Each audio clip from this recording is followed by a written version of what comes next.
Hello दोस्तों, आज हम लोग स्टार्ट करेंगे केमिकल काइनेटिक का रिवीजन। 12th के एग्ज़ाम पास आ चुके हैं और स्टार्ट भी हो चुके हैं। ठीक है, तो आज हम लोग केमिस्ट्री में केमिकल काइनेटिक का रिवीजन करेंगे। तो रिवीजन का मतलब ये नहीं होता है फिर से स्टार्टिंग से एक एक टॉपिक को डीपली एक्सप्लेन करना। रिवीजन का मतलब होता है कि आपको पहले से चैप्टर पढ़ा होना चाहिए आप लोगों ने, और उससे रिलेटेड जो न्यूमेरिकल्स होते हैं, डेरिवेशंस होते हैं, कॉन्सेप्ट होते हैं, वो टीचर्स को क्लियर करना पड़ता है। ठीक है, तो सबसे पहले केमिकल काइनेटिक में हम स्टार्ट करते हैं रेट ऑफ रिएक्शन से। ठीक है, रेट ऑफ रिएक्शन के बारे में आप लोगों ने पढ़ा होगा। दो टाइप के होते हैं, मैंने स्टार्टिंग में बताया था, एवरेज रेट ऑफ रिएक्शन और इंस्टेंटेनियस रेट ऑफ रिएक्शन।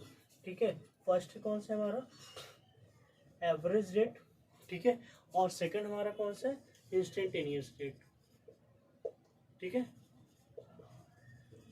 अच्छा बात करते हैं एवरेज रेट। रेट मतलब क्या होता है, पूरा फिजिक्स केमिस्ट्री मैथ में कभी भी आपको रेट अगर लिख के आता है तो रेट का मतलब होता है अपॉन में अगर एवरेज है तो आप लोग डेल्टा से रिप्रेजेंट करते हो, यानी कि डेल्टा टी, टाइम के साथ किसी चीज का चेंजमेंट होना, किसी भी चीज में चेंजमेंट।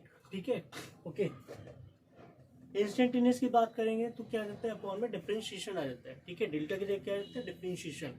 ठीक है, तो रेट ऑफ रिएक्शन क्या होता है, जब कॉन्सेंट्रेशन का चेंजमेंट होता है किसके साथ में, टाइम के साथ में। ठीक है, अच्छा कॉन्सेंट्रेशन रिएक्टेंट का है, प्रोडक्ट का। ठीक है, दोनों का ही। सपोज डेट आप रिएक्टेंट से क्या बना रहे हो, प्रोडक्ट बना रहे हो। ठीक है, तो यहाँ पे एवरेज रेट, इंस्टेंटेनियस रेट क्या होना चाहिए। तो सबसे पहले हम देखते हैं एवरेज रेट ऑफ रिएक्टेंट। ठीक है, तो रिएक्टेंट की जो कॉन्सेंट्रेशन में चेंजमेंट आएगा, यानी कि minus delta of R upon में डेल्टा ऑफ टी। ठीक है, माइनस हमने क्यों लगाया, क्यों रिएक्टेंट का रेट क्या होता है, कम होता है, और प्रोडक्ट का क्या होता है, इंक्रीज होता है। ठीक है, तो एवरेज रेट ऑफ प्रोडक्ट देखेंगे। ठीक है, average rate of reaction of product, इसका क्या आएगा, यहाँ पर पॉजिटिव आएगा। ठीक है, नेगेटिव पॉजिटिव क्या करता है, एक हमारा डिक्रीज हो रहा है और एक हमारा क्या हो रहा है, इंक्रीज हो रहा है। ठीक है, और अगर इसी तरह हम इंस्टेंटेनियस रेट निकालेंगे, कौन सा, इंस्टेंटेनियस रेट ऑफ रिएक्टेंट। ठीक है, तो उसका क्या होगा, माइनस का डी ऑफ पी अपॉन में, sorry D of R upon में डी टी। ठीक है, एवरेज रेट ऑफ प्रोडक्ट की, इंस्टेंटेनियस रेट ऑफ प्रोडक्ट की बात करते हैं तो क्या होगा, प्लस का डी ऑफ पी अपॉन में डी ऑफ टी। ये स्क्वायर ब्रैकेट के अंदर जो हम लिख रहे हैं इसका मतलब होता है कॉन्सेंट्रेशन। ठीक है, कॉन्सेंट्रेशन में चेंजमेंट रेट का, कॉन्सेंट्रेशन में चेंजमेंट टाइम का। ठीक है, तो ये आपको याद रखना है।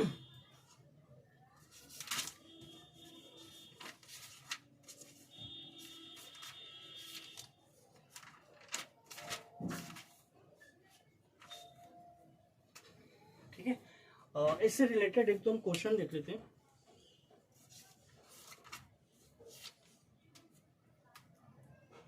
सपोज दैट एक क्वेश्चन है हमारे पास। ठीक है, इसमें लिखा है एक रिएक्शन मुझे दी है, x2 plus 2y2 gives 2 of xy2। x2 plus का y2 गिव्स 2 ऑफ xy2। ठीक है, ये रिएक्शन मुझे दी है x2 plus y2 gives 2 times of xy2, और इसमें आपको पूछ रहे हैं एवरेज रेट ऑफ रिएक्शन। ठीक है, क्या कह रहे हैं, average rate of reaction in term of y2। ठीक है, average rate of reaction in term of y2। अच्छा एक बात आप लोग याद रखना, डिसअपियर मतलब क्या होता है, कम होना यानी कि रिएक्टेंट का, अपीयर मतलब होता है बढ़ना यानी कि प्रोडक्ट का। तो डिसअपियर, अपीयर आप लोग याद रखना। इस क्वेश्चन को हम लोग करते हैं, एवरेज रेट ऑफ रिएक्शन पूछा गया इन टर्म्स ऑफ y2। ठीक है, तो अगर बात करते हैं एवरेज रेट ऑफ रिएक्शन की, ठीक है, सबसे पहले रिएक्टेंट का क्या होगा, डेल्टा ऑफ x2 अपॉन में डेल्टा ऑफ टी। ठीक है, y2 का क्या होगा, डेल्टा ऑफ y2 अपॉन में डेल्टा ऑफ टी। ये हमने किसका निकाला, रिएक्टेंट का। अगर प्रोडक्ट का निकालते हैं तो प्रोडक्ट का क्या आएगा, पॉजिटिव आएगा। ठीक है, xy2। ठीक है, और स्टार्टिंग में मैंने बताया था कि जो स्टोमेट्रिक कोएफिशिएंट होता है उसको हम क्या लिख देते हैं, अपॉन में करके लिख देते हैं। ठीक है, 1/2। क्या आ गया, डेल्टा टी। अब हमें क्या करना है, इसको इसके इक्वल करना है, y को टर्म्स में आपको इसको बताना था, ठीक है, y के टर्म्स में इसको बताना, तो क्या हो जाएगा, y2 is equal to 1/2 delta of x और y2 अपॉन में डेल्टा टी, ठीक है, ये हो गया हमारा आंसर, ठीक है, समझ आया।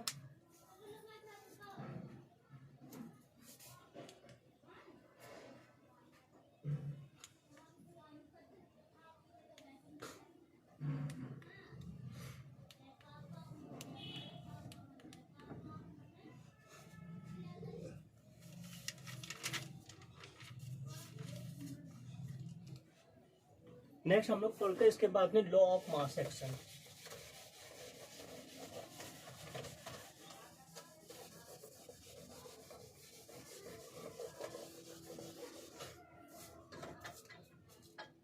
ठीक है, लॉ ऑफ मास एक्शन।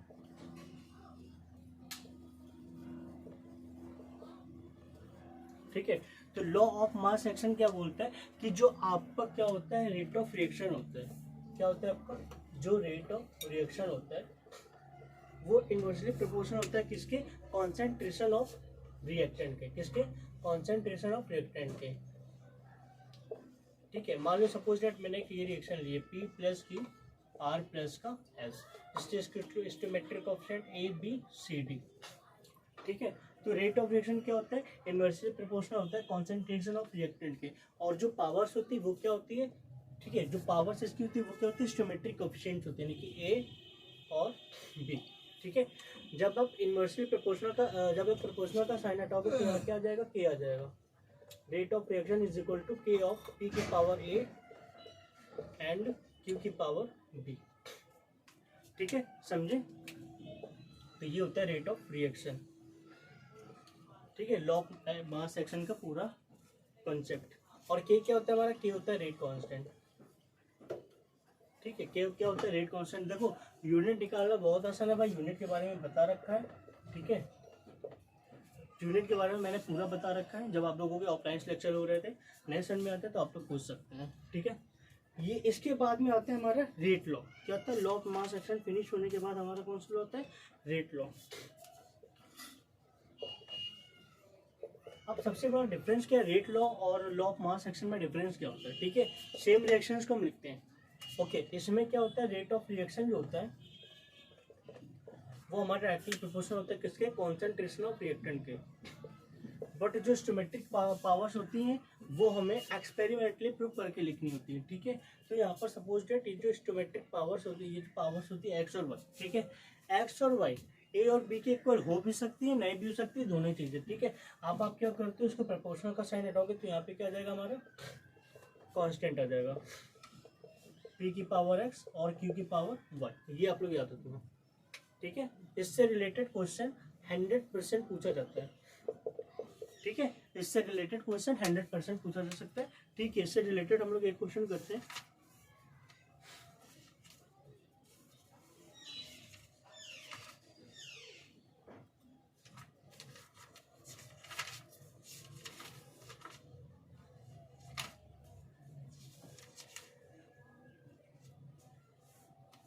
चलो उसके अभी हम आगे क्वेश्चन बताएंगे इसके आगे। ठीक है, इससे रिलेटेड अभी हम लोग को क्या देखना है, ऑर्डर ऑफ रिएक्शन देखना है। क्या देखना है, ऑर्डर ऑफ रिएक्शन।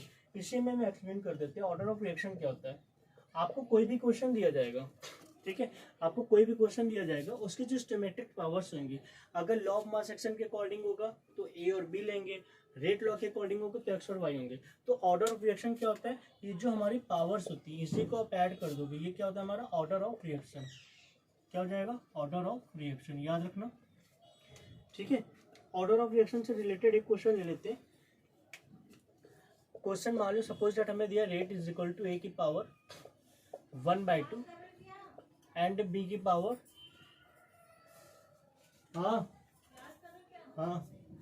2/3। ठीक है, तो हमने कहा कि इसका ऑर्डर क्या होगा, ऑर्डर हमारा हो जाएगा 1/2 प्लस का 2/3। ठीक है, और एलसीएम लोगों को कितना आएगा, 2 3 का 6, 2 3 जा 3 2 जा 5/6। ठीक है, अप्रॉक्स 0 पॉइंट समथिंग जाएगा। ठीक है, तो 0 पॉइंट समथिंग कुछ आएगा, यानी कि हम इसको जीरो ऑर्डर रिएक्शन बोल सकते हैं। ठीक है,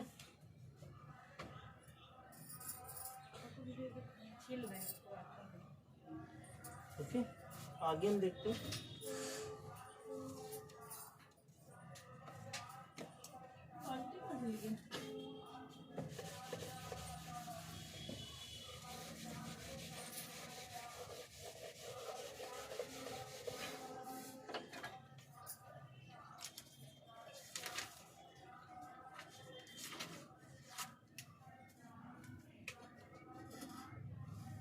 टाइप ऑफ ऑर्डर रिएक्शन, ठीक है। तो टाइप ऑफ ऑर्डर रिएक्शन की बात करें, सबसे पहले हमारा क्या होता है, फर्स्ट ऑर्डर, ठीक है, ये हमने एक्सप्लेन किया अच्छे से। Second order reaction, third order reaction, और इसके बाद में आता है हमारा जीरो ऑर्डर रिएक्शन, ठीक है। अब देखते हैं फर्स्ट ऑर्डर रिएक्शन क्या होता है, सेकंड ऑर्डर रिएक्शन क्या होता है, थर्ड ऑर्डर रिएक्शन क्या होता है, जीरो ऑर्डर रिएक्शन क्या होता है। शॉर्ट में देखते हैं। सपोज दैट मैंने क्या लिया था, P प्लस की R प्लस का S, यहाँ पर हमारा चल रहा था ABCD। फर्स्ट ऑर्डर रिएक्शन की बात करते हैं तो हमारे पास क्या होता है, केवल एक रिएक्टेंट हो, ठीक है। तो उसको हम बोलते हैं first order reaction. Second order reaction क्या होता है कि जो हमारा रिएक्टेंट होगा या तो एक ही दो बार रिपीट हो या दो अलग अलग भी हो सकते हैं। थर्ड ऑर्डर रिएक्शन क्या होगा, तीन अलग अलग हो या फिर एक को तीन बार रिपीट कर सकते हो, ठीक है। जीरो ऑर्डर रिएक्शन क्या होगा, जीरो ऑर्डर रिएक्शन दिखती है फर्स्ट ऑर्डर रिएक्शन के तरीके, लेकिन ये क्या होती है, हमारी नेचुरल होती है, जैसे कि ग्लूकोज की, ठीक है,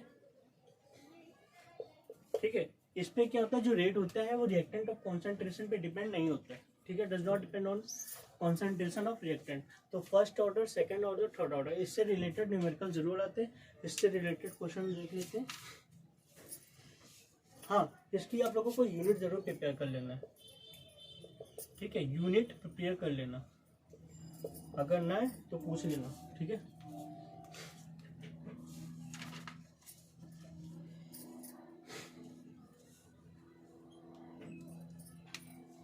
चलो देखते हैं, एक क्वेश्चन है हमारे पास, 2NO plus Br2 2 times of NOBr, ठीक है।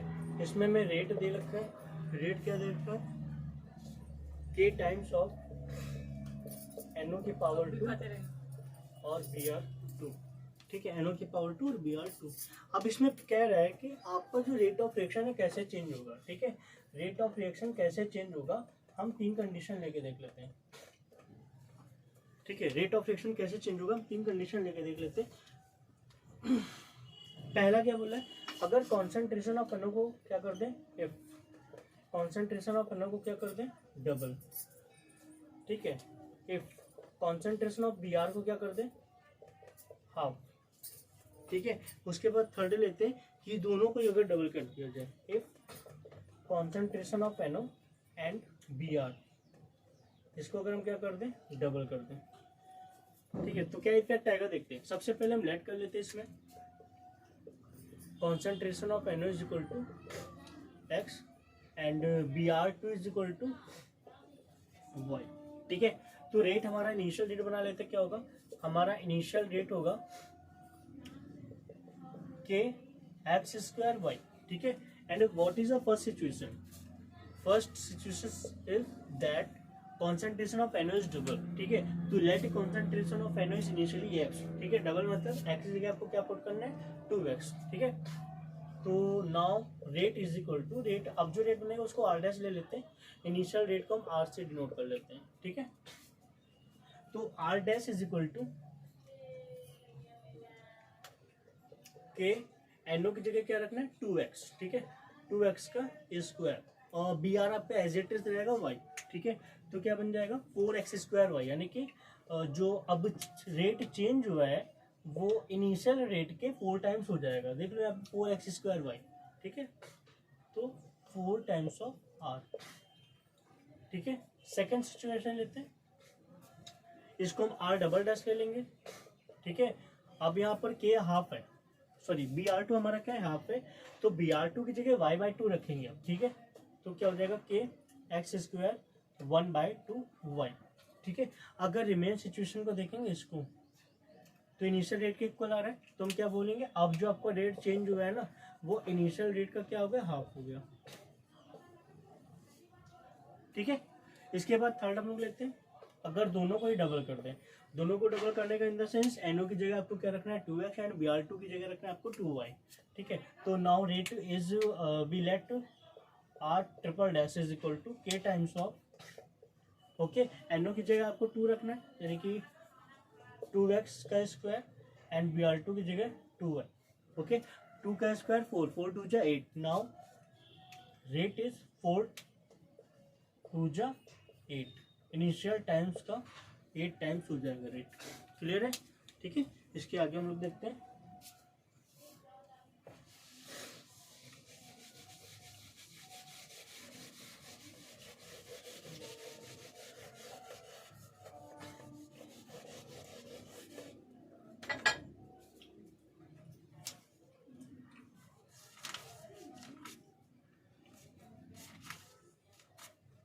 देखिए zero order reaction, first order reaction के मैंने इंटीग्रेशन इक्वेशंस बताई हैं, उनको आप लोग जरूर कर लेना, ठीक है।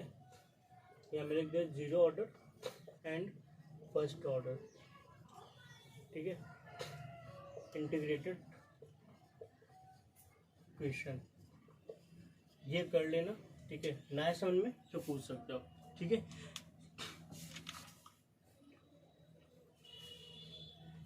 एक न्यूमेरिकल देखते हैं फर्स्ट ऑर्डर रिएक्शन से रिलेटेड, ठीक है, ये भी इंपॉर्टेंट न्यूमेरिकल है, ठीक है। फर्स्ट ऑर्डर रिएक्शन की वैल्यू क्या होती है, मान लीजिए K is equal to 2.303 upon में T लॉग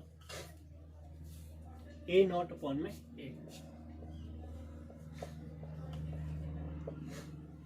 ठीक है, जहां पर K क्या होता है, रेट कांस्टेंट होता है, T टाइम होता है। अच्छा, इससे रिलेटेड एक क्वेश्चन लेते हैं, हमें क्वेश्चन बोल रहा है एक फर्स्ट ऑर्डर रिएक्शन है तो 20% कंप्लीट हो रही है 6 मिनट में, ठीक है, सॉरी 5 मिनट में, तो क्या बोल रहा है 20% कंप्लीट इन 5 मिनट, ठीक है, ये बोल रहा है। इसके बाद अपने को क्या बोल रहा है, calculate the time taken to complete 60% of the reaction, okay. तो 60% रिएक्शंस को कंप्लीट होने में कितना टाइम लगेगा, तो पहले फर्स्ट कंडीशन लेते हैं 20% कंप्लीट हो रहा है 5 मिनट में, ठीक है। इक्वेशन से हमें यही पुट करना है, फॉर्मूला T की वैल्यू दी है, ठीक है, A नॉट को M नॉट लेट कर लेते हैं अभी। अच्छा 20% कंप्लीट हो रहा है तो बच कितने परसेंट रहा है, 80%, ठीक है, कितना परसेंट रहा है 80%, तो K is equal to 2.303 upon में T की जगह पर हम क्या लिख सकते हैं 5 मिनट, ठीक है, T की जगह पर क्या लिख सकते हैं 5 मिनट लॉग 10, ठीक है। A नॉट की जगह क्या पुट करेंगे, A नॉट, A की जगह पर रिमेन, 20% कंप्लीट हो गई तो कितनी बची, हमारे बेटे 80% बच रहा है, तो हम क्या लिख देंगे 80% ऑफ A नॉट, ठीक है। तो 80 A नॉट अपॉन में 100, ठीक है। इसको आपको सॉल्व करोगे, मैं डायरेक्ट लिख रहा हूँ क्योंकि कैलकुलेशंस मैंने बताई हुई है, कैलकुलेशंस अगर ना है समझ में तो आप लोग पूछ लेना, ठीक है। K की वैल्यू जो आएगी यहाँ से आएगी 0.045 मिनट इनवर्स, ठीक है। अब मुझे क्या टाइम फाइंड आउट करना है, तो रिएक्शन से थोड़ी तो रेट कांस्टेंट क्या रहेगा, सेम रहेगा, तो फिर से इक्वेशन लिखेंगे K की जगह पर 0.045 इज इक्वल टू 2.303, ठीक है। अपॉन में टाइम की जगह क्या लिखेंगे नहीं पता क्योंकि पूछ रहे हैं, ओके। लॉग 10 A नॉट कितना परसेंट कंप्लीट हो रहा है 60%, 60% कंप्लीट हो रहा है, कितना बच रहा है 40% बच रहा है बेटा, तो 40 A नॉट अपॉन में 100, ठीक है, ये कैंसिल हो जाएगा, T को आप उधर शिफ्ट कर दोगे, पहली जो T की वैल्यू आएगी वो आएगी आपकी 20.36 मिनट, ठीक है, 20.36 मिनट। हाँ एक चीज मैं और बता दे रहा हूँ, आप लोग ग्राफ्स, ठीक है, ग्राफ बिल्कुल प्रिपेयर करके जाना, ठीक है, जितने भी हैं first order, second order, zero order, half life, okay, और थर्ड ऑर्डर, इन सभी के आप लोग ग्राफ जरूर प्रिपेयर करके आना क्योंकि ग्राफ जरूर पूछा जाता है। ग्राफ से रिलेटेड क्वेश्चन से नहीं पूछ सकते हैं लेकिन ग्राफ वो लोग पूछ लेते हैं कि ग्राफ दे देंगे ये किस ऑर्डर का ग्राफ है, ठीक है, किस कौन सी रिएक्शन है, फर्स्ट ऑर्डर सेकंड ऑर्डर, ऐसे करके, तो आप लोग इसको याद करना, ठीक है। इसके बाद हाफ लाइफ वाले देखते कॉन्सेप्ट, देखो हाफ लाइफ का फॉर्मूला क्या होता है, K is equal to 0.6932 upon में T हाफ, ठीक है, तो ये भी मैंने प्रूव करना बताया, देख लेना, ना समझ है पूछ लेना, ठीक है। इससे रिलेटेड एक क्वेश्चन लेते हैं, चलो एक क्वेश्चन हमारा 60% of a first order reaction was completed in 60 minute, यानी क्या 60% जो कंप्लीट हो रही है इन 60 मिनट में। ओके आगे पूछे what was is half completed, half का कंप्लीट हो गया यानी कि टी हाफ पूछ रहे हैं। ठीक है तो ये मैं डायरेक्ट बता रहा हूँ 60% कंप्लीट इन 60 मिनट। ठीक है 60% कंप्लीट इन 60 मिनट। आपको क्या करना है फर्स्ट जैसे मैंने यहाँ किया था ऐसे आप लगाओगे, टाइम दे रहा है आप यहाँ से के निकाल लोगे। ठीक है के की वैल्यू कितनी आएगी, मैं डायरेक्ट लिखा हूँ के की वैल्यू आएगी 1.52 इंटू 10⁻⁻² मिनट इनवर्स। अब आपको टी हाफ निकालना है तो T half is equal to K upon में 0.6932 अपॉन में के। इस वैल्यू को यहाँ पुट करोगे टी हाफ आपका क्या आएगा, टी हाफ आपका आएगा 45.38 मिनट। टी हाफ आपका आएगा 45.38 मिनट। ठीक है और देख लेते क्वेश्चन इसमें कुछ।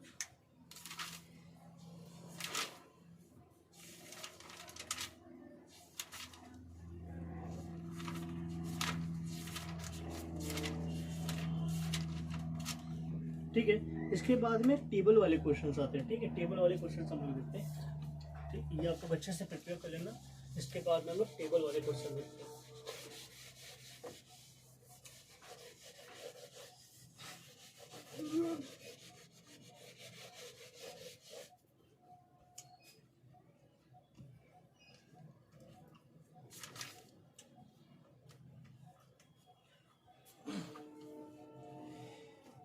ये आपकी बुक का एग्जांपल है। ठीक है 4.23।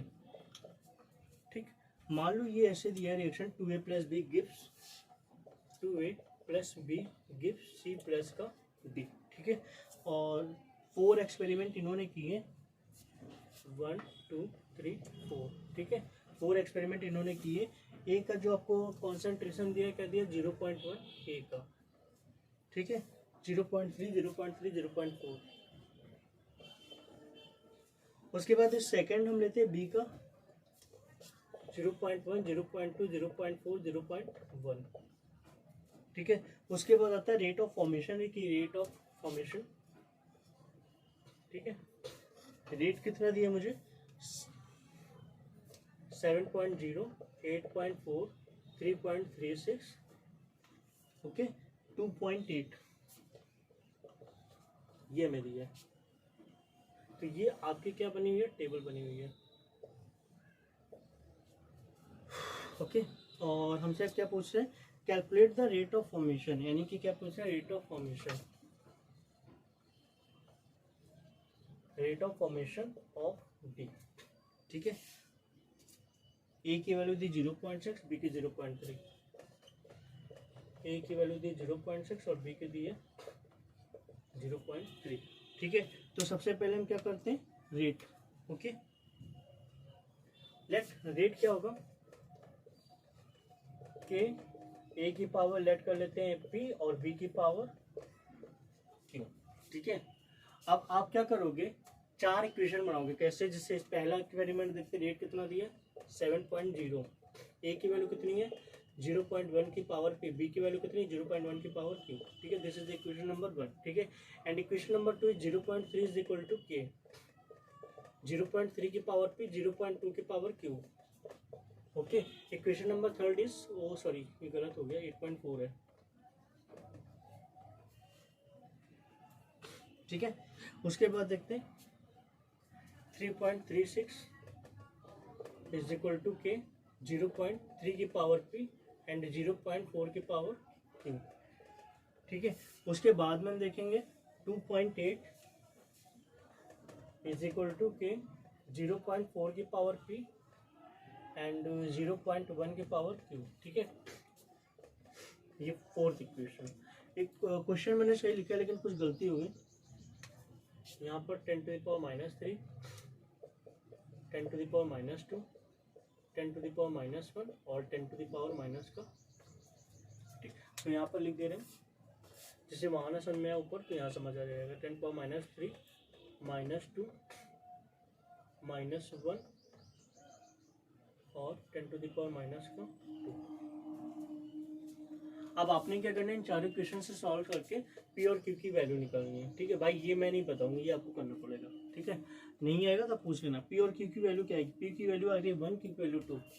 तो पी की वैल्यू 1 और क्यू की वैल्यू 2। अब हम क्या करते हैं, रेट में रख सकते हैं।